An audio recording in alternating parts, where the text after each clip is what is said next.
Okay, so we have a SAM unit here, one of a selection of relays and fuses which control various electrical bits and bobs on this vehicle. I don't know which for sure. And underneath here you have another ECU, which is the roof ECU, which controls all the operations for opening and closing this roof.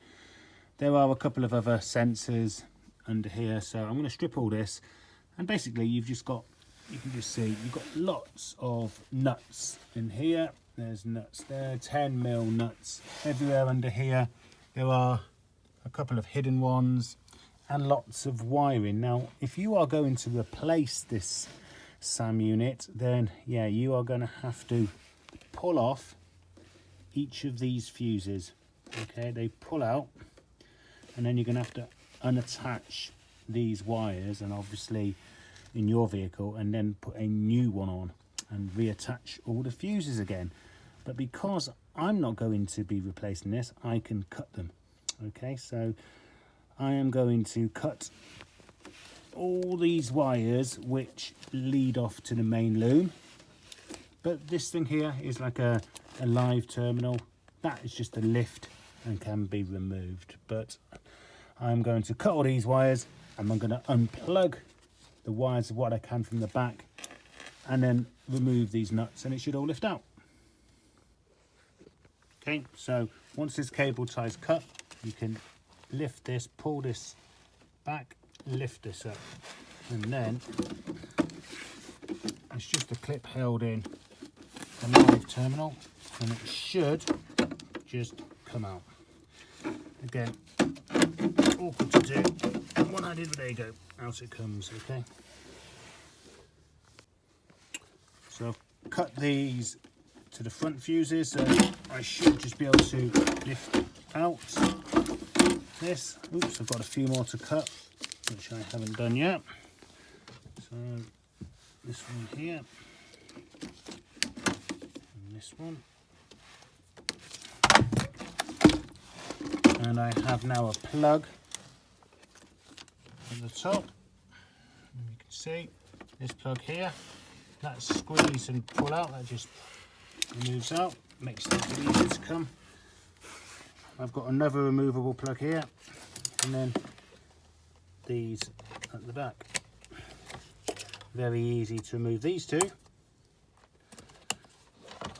However, these are always a little bit more challenging. You should really put something in here, a little device, but you can just pull it off. There you go, like that. And that is the SAM unit removed. However, as I said, you wouldn't want to cut these looms if you're obviously replacing a unit. So what you would have to do is that you should be able to pull these out. Okay, each one, you obviously take photographs about what is where, and you should be able to pull each one out, leave it behind, and then plug them back in again with your new units. But I think I'm going to have to just prise them off a little bit. I can't do this one-handed, I'm afraid. It's just a bit too, yeah, I can't do it one-handed. Okay, so there is a little plastic pinch thing there. If you pinch that in and pull, it will start coming out.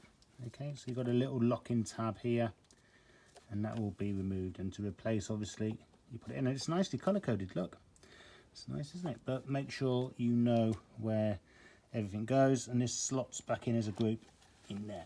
Okay, now to remove the red and the black one here, you're gonna have to remove this 30 amp fuse here, and likewise go around and replace it all.